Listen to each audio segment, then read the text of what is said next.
Audio on demand from Vision Christian Media. Foundations. That it was in this parallel that we had all these repetitions every year of this until Jesus comes along and he is the ultimate high priest who makes a sacrifice of his own blood, which is pure and untainted and perfect as a one-off sin offering. Foundations. Understanding the Jewish foundations of our Christian faith. With Robbo Robinson and Mandy Warby. We've been learning about Yom Kippur, the Day of Atonement, over the last couple of programs. We're going to finish that off today and find out how Jesus was that absolute and complete fulfilment of this incredibly important and solemn annual event for the Jewish people and for Gentile believers around the world. It is, as we mentioned before a couple of times, it's really solemn and really serious because they're dealing with sin, and sin is catastrophic. The whole of creation is groaning, Scripture says, because of our sin. So it's catastrophic on every level. Sin is a terrible, terrible thing, and yet we run to it. You know, we love it, and it's going to kill us, but we still long for it. And so this is this annual solemn feast, celebration, holiday. They don't actually sound right, do they, when you say holiday? Within the Jewish calendar, the religious calendar, to deal with sin once and for all. The high priest going into the Holy of Holies with the shed blood of the goat over the mercy seat, then placing the sin of the people onto the second goat, the scapegoat, and sending him off, and the sin being taken away. But it's fascinating that how the Jewish people have adapted all of their laws and their festivals over the years since the temple is no more. They do not have the capacity to have the goats and the scapegoat anymore. But the ultra-Orthodox community, they perform the kaparot, which is where they take a chicken in the place of a goat, and while they're reciting a prayer, the chicken is held securely. This is not cruel. They hold the chicken securely with two hands.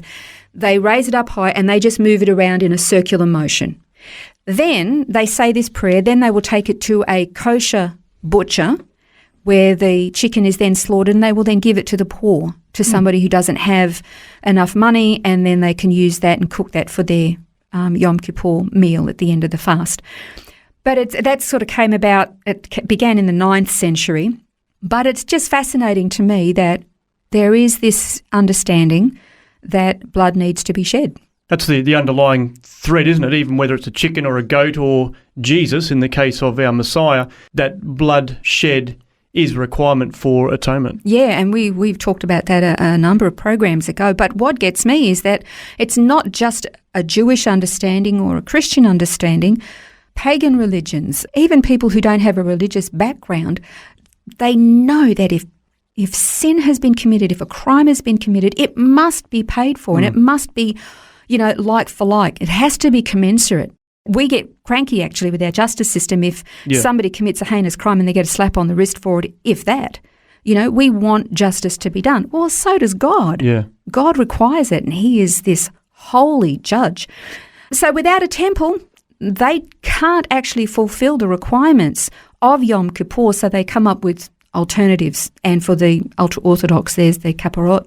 So what are the expectations from observant Jews on the Day of Atonement? They're required to attend 5 different services in the synagogue, which are essential, and the last appeal or the last chance for them, this is how they feel, to have the judgment of God averted from them. So they go through this process because the goal is, at the end of all of this, is to have their names written in the book of life. There are prescribed scriptures that they will read, but for Messianic Jewish believers, they will also go to 5 services, but then they have also portions from the New Covenant that are also read. And of course, they recognise that their Messiah fulfills all of the elements of this particular feast. Yeah, we've talked about a few times already the role of Jesus in Yom Kippur, and it can be, as you look at it, quite obvious if you look at it from that Christian perspective. Yeah, very obvious. We look at it and we go, oh, that's Jesus. Are they talking about the same thing? And you kind of go, well, it's sort of, kind of, yeah. Yeah, so the role of Jesus in Yom Kippur, which element by element we can unfold those. The significance, as we said, is very, very obvious. And he was the high priest, and we mentioned the role of the high priest as a go-between, as a mediator. So Hebrews 3, verses 1 to 2 explains this And remember, God is the one who instituted this system of atonement and forgiveness. And we've said it before many times, and you can almost not stress it enough because it's very rarely talked about these days, but it only comes through the shedding of blood. Well, you mentioned Hebrews 3 there, and Hebrews is a great book for this because obviously it's written to the Hebrews, so it focuses on a lot of this understanding of culture. But Hebrews 9 is another chapter of that book that focuses on this a fair bit, and verse 22 in particular says, "And according to the law, one may almost say, all things are cleansed with blood, and without shedding of blood, there is no forgiveness." And that's the thing. If there's no forgiveness, well, we're doomed. That's the thing. No forgiveness, we're doomed.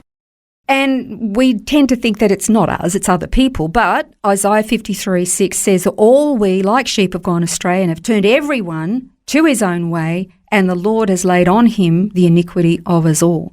And we've read from Hebrews 9 before about the fact that the high priest goes into the Holy of Holies and there is the shed blood that he sprinkles on the mercy seat.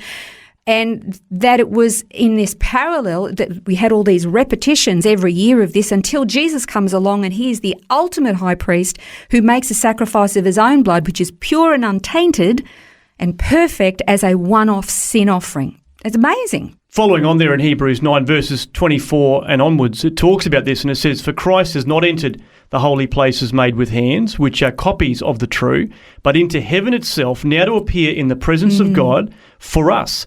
Not that he should offer himself often, as the high priest enters the most holy place every year with blood of another. He then would have had to suffer often since the foundation of the world. But now, once at the end of the ages, he has appeared to put away sin by the sacrifice of himself. And as it is appointed for men to die once, but after this the judgment, so Christ was offered once to bear the sin of many.